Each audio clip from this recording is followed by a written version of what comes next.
चाह नहीं मैं सुरबारा के गहनों में गूथा जाऊं, चाह नहीं प्रेमी माया में बिंद प्यारी को रचाऊं। मुझे तोड़ रेना बनमारी उस पथ पर देना तुम फेंक, मातृभूमि पर शीश चढ़ाने जिस पथ जाए वीर अनेक, जिस पथ जाए वीर अनेक। नमस्कार, मैं हूं सूरज और आप देख रहे हैं नमस्कार पूर्वांचल। आज एक ऐसे महान व्यक्तित्व के बारे में बात करूंगा जिनका नाम भारतीय साहित्य और स्वतंत्रता संग्राम के इतिहास में स्वर्ण अक्षरों में अंकित है।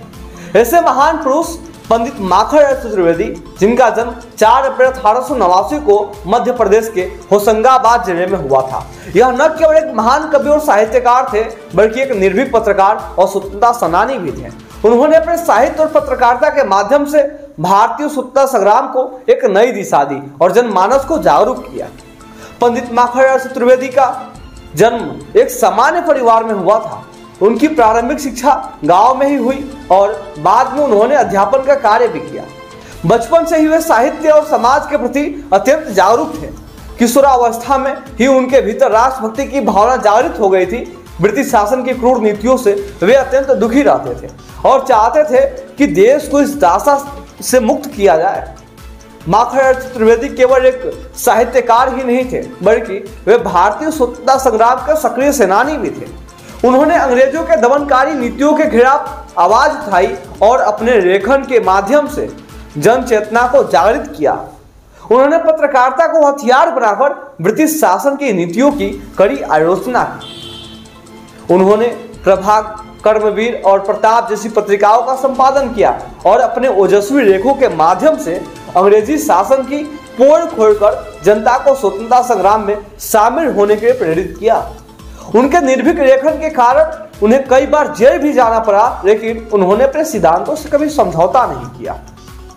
माखनलाल चतुर्वेदी जी की रचनाएं राष्ट्रीय भावना, देश प्रेम, बलिदान और मानवीय मूल्यों से ओतप्रोत है।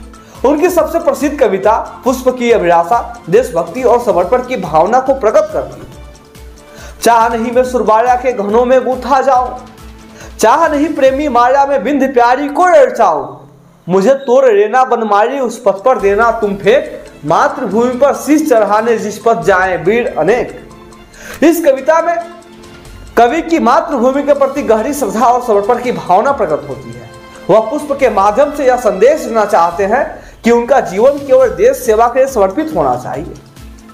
उनकी अन्य प्रमुख रचनाएं हिमकृतनी, माता, युग चरण, समर्पण आदि हैं, जिनमें देशभक्ति और सामाजिक चेतना का गहरा संदेश निहित है।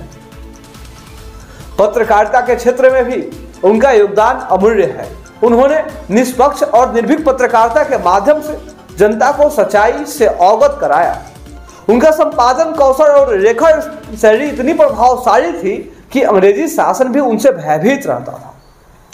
उनके लेखों में न केवल सत्ता के विरुद्ध विद्रोह की भावना थी, बल्कि वे समाज को जागरूक करने और लोगों को स्वतंत्रता संग्राम में भाग लेने के लिए प्रेरित करने का कार्य भी करते थे। उन्होंने कर्मवीर नामक पत्रिका का संपादन किया, जो स्वतंत्रता संग्राम के समय राष्ट्रीय आंदोलन का मुखपत्र बन गई। इस पत्रिका के माध्यम से उन्होंने राष्ट्रभक्ति, सामाजिक समरसता और भारतीय संस्कृति के महत्व को उजागर किया। उनके उत्कृष्ट साहित्यिक योगदान के लिए उन्हें अनेक पुरस्कारों और सम्मानों से नवाजा गया। 1954 में उनकी काव्य कृति हिमकृतनी के लिए साहित्य अकादमी पुरस्कार मिला। इसके अलावा उन्हें पद्म भूषण से भी सम्मानित किया गया, जो भारतीय साहित्य में उनके अतुलनीय योगदान का प्रमाण है। पंडित माखनलाल चतुर्वेदी केवल एक साहित्यकार या पत्रकार नहीं थे, बल्कि वे भारतीय युवाओं के लिए प्रेरणा के स्रोत थे। उन्होंने अपने जीवन में कभी भी अन्याय के सामने सिर नहीं झुकाया और हमेशा सत्य, न्याय और स्वतंत्रता की राह पर चले। उनके विचार और आदर्श आज भी हमें समाज और राष्ट्र के लिए अपने कर्तव्यों को निभाने के लिए प्रेरित करता है। आज जब हमारा देश विकास की ओर अग्रसर है, तब हमें यह नहीं भूलना चाहिए कि हमारी स्वतंत्रता असीम बलिदानों और संघर्षों के परिणाम है। माखनलाल चतुर्वेदी जी ने जिस भारत का सपना देखा था, वह केवल भौतिक उन्नति तक सीमित नहीं था, बल्कि उसमें नैतिकता, सत्य, समानता और स्वतंत्रता का समावेश था। आज के समय में जब हमें उनके विचारों को अपनाकर समाज में फैली कुरीतियों, भ्रष्टाचार और अन्याय के खिलाफ आवाज उठानी चाहिए। उनकी लेखनी ने जिस प्रकार स्वतंत्रता संग्राम में एक नई ऊर्जा भरी थी, उसी प्रकार आज भी उनकी रचनाएं हमें प्रेरित कर सकती हैं। पंडित माखनलाल चतुर्वेदी जी के स्मृति में हमें उनके जीवन को स्मरण करने का अवसर है और उनके आदर्शों को अपनाने और समाज व राष्ट्र के लिए अपना योगदान देने की प्रेरणा भी लेनी चाहिए। हमें उनकी कविताओं, लेखों और विचारों से सीख लेनी चाहिए और उनके दिखाए मार्ग पर चलकर एक सशक्त और आत्मनिर्भर भारत के निर्माण में योगदान देना चाहिए। जय हिंद, वंदे मातरम।